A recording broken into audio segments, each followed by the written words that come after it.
Hi, my name is Christine Baldwin and I'm a community champion for ASDA at Mossbank Way Bolton store.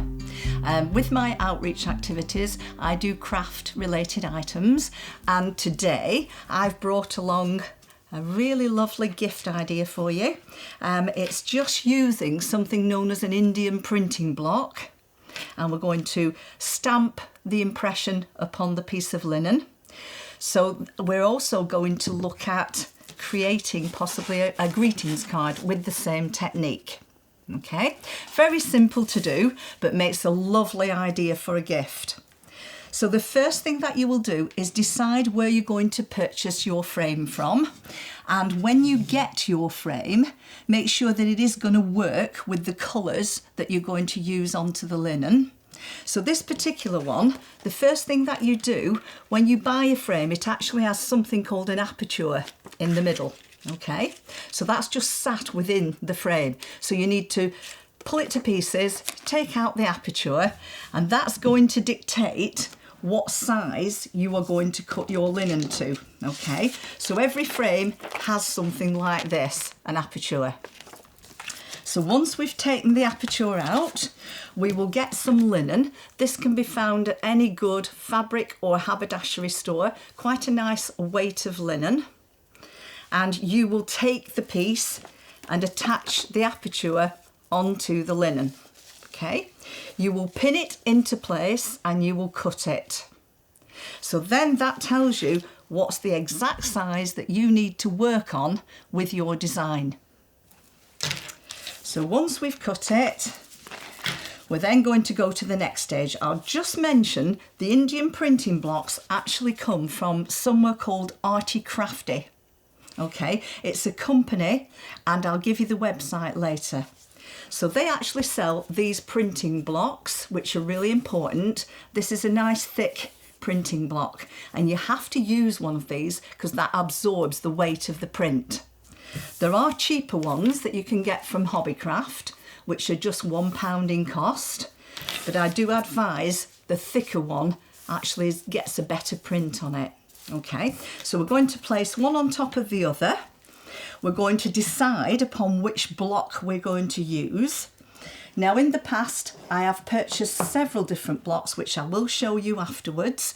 The company sell hundreds of these blocks, but they are quite pricey when you're setting out, so it's just getting a few to begin with. This is one of my favourite ones.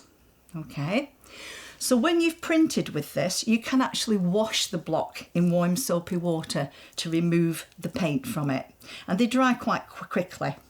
Okay, so today's block is going to be this one, and we're going to use some special paint, which again is from the Arty Crafty shop. This is different colours of paint. This one's called Indian Yellow, okay, and this one is a nice grey, and it's called, it's just called grey, is that one, with a little elephant on the top. And this is a nice green, favourite one of mine, and it's called Corky. Yeah, from Blockcraft, Arty Craft. So what we do with the paint, you can actually use normal acrylic paint, but this paint is very nice in colours. The hues all go together really nicely, but you can also heat set this paint. So if you was wanting to, for example, work it upon a bag or a tea towel, you could print on it and take an iron and set it, and then it would be able to go into the washing machine. So they are a little bit pricey, these paints, but they are beautiful. And as I say, all the colours that they sell, they all do work together beautifully. Okay, so we've got our linen, we've cut it to size. Okay, so that's ready to be printed upon. I'm going to place it on top of the sponge, and then I'm going to simply put a little bit of paint onto my paint tray. Now, this particular paint tray is also from Arty Crafty, but you can use any piece of plastic just so that you can pop your paint on. Okay, Arty Crafty also sell the sponge printing blocks, but again at ASDA we sell the pan scrubs, and you can actually cut them up and use the other side. So you can use any kind of sponge block to put your paint on. They also do sell something like this, little sponge dabbers, that if you wanted something a little bit more intricate, you could use them. Okay, so I'm going to take a couple of teaspoons. Plastic teaspoons always work really well. There's she, only finding a couple. Right, so what we're going to do now is we're going to put a little bit of paint onto the tray. So we're going to use the plastic spoon or any other tool that you've got just to dab a little bit onto the plastic tray. Okay,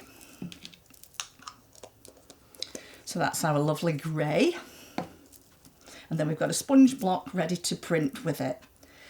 The next one that we're going to use is the lovely Indian yellow, which is this one. And again, we're just going to take a little bit of it and pop it onto the tray. Okay.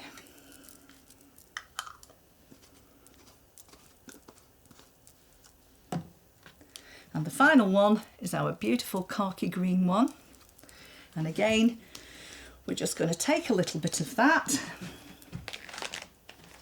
and pop it onto the tray.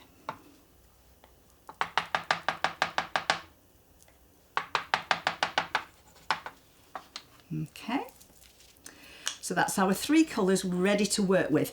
You don't always have to use three colours. You could simply, when you're starting out, you could just try practicing just with one colour. They do work equally as well, but it does look nice if you mix three colours together, especially if they work nicely together. Okay, so what I'm going to do, I've chosen my block. That's my favourite one. Okay, and I'm going to go with the colours. I'm going to sort of aim to put the colours randomly on. It doesn't matter about it being perfect. It doesn't matter if one leaf is a golden colour and the other is a khaki colour. It actually doesn't matter. You're creating something that's unique to yourself. Okay, so we're going to start with the grey, and what I'm doing for that is I'm simply dabbing the sponge onto the paint. What I'm hoping to achieve is full coverage of that sponge, and it's going to look like a little bit of a ripple effect. So you're going to be looking at covering it in such a way. So once I'm satisfied that I've got absolute full cover onto my sponge, I'm then going to take my block and I'm going to decide, where do I want to put my grey? Well, I think I'm going to go sort of in this area.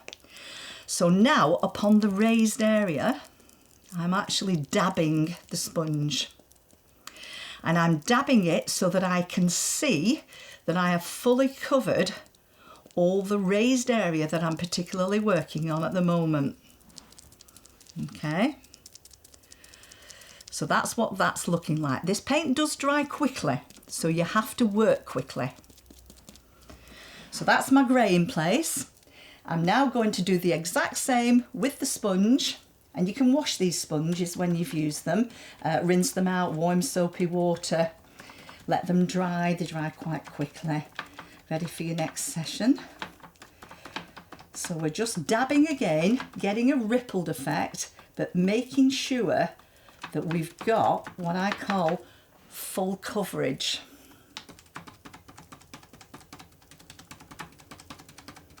So I'm dabbing away, and I'm feeling like that's probably absorbed most of the paint. Okay, so I'm now looking where I'm going to put my yellow, my gold. So I think I'm going to go in on these lovely seed heads. Okay, so again, I'm fully covering the area that I wish to print. That's the raised wooden area. So I'm dabbing away, and I'm going in on this one at the top. So I'm going to get a lovely combination of colours.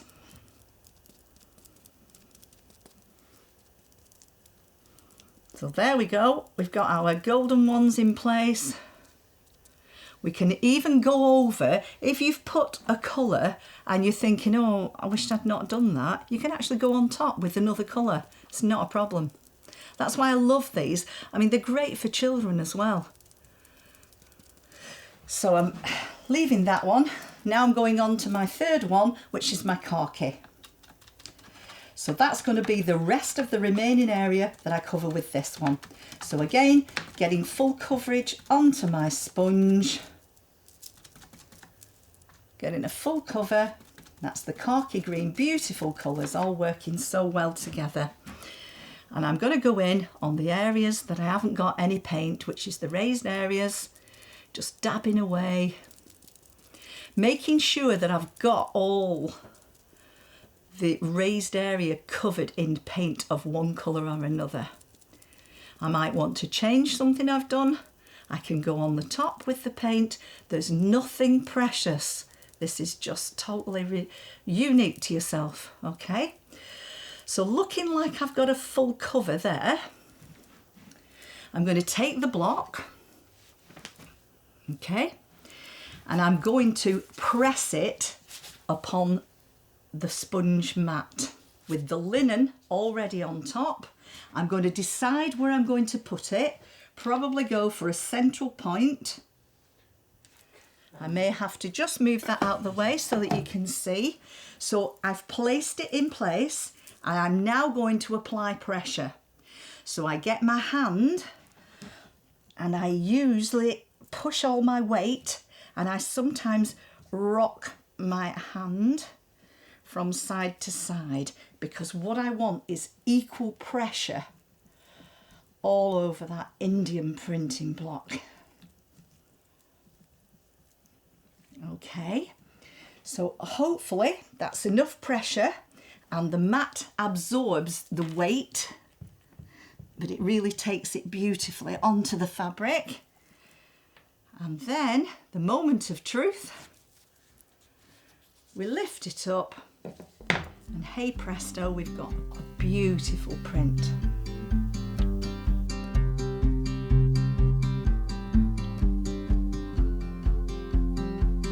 Right, so when you've let your piece of printed linen dry, which won't take very long, probably about 10 minutes, you're now going to think about putting a little bit of embroidery thread. And as you can see on the frame piece, I've randomly put some French knots.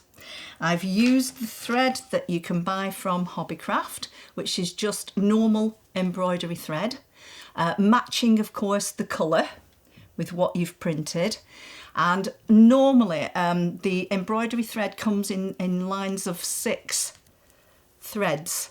I've split it and I've taken 2. So just 2. I've threaded it with a needle.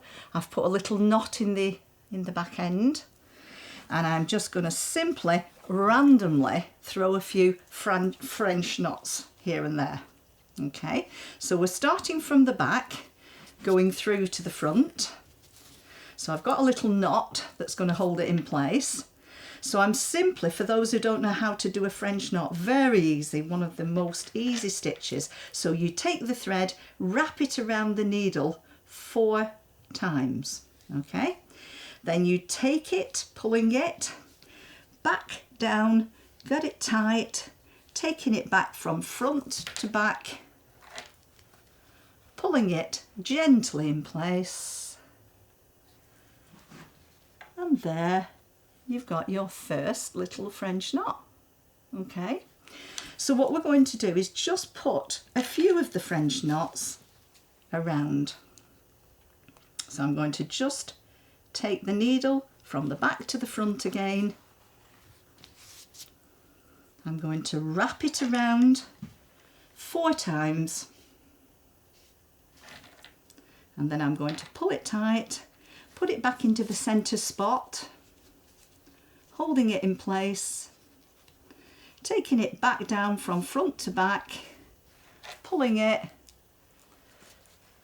through, gently pulling it in place, and there you've got your other French knot.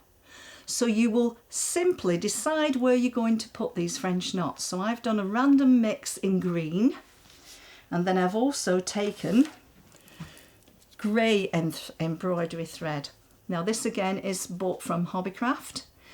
In strands of 6, you split it into 2. You will wrap it around the needle 4 times, just like we've done on the first example, and you will fill in the grey areas, just randomly. And as you can see on the finished piece, that's what it will look like. So you will simply pop it into your frame, put the back on, and decide which special friend is going to get this gift from you. So why don't you give it a go? It's surprisingly easy to do. The technique is very simple and it makes excellent pictures, greetings cards. You can even use the Indian printing blocks to print upon tissue paper, make your own gift wrap. So it really is a wonderful, easy technique. So let's have a go.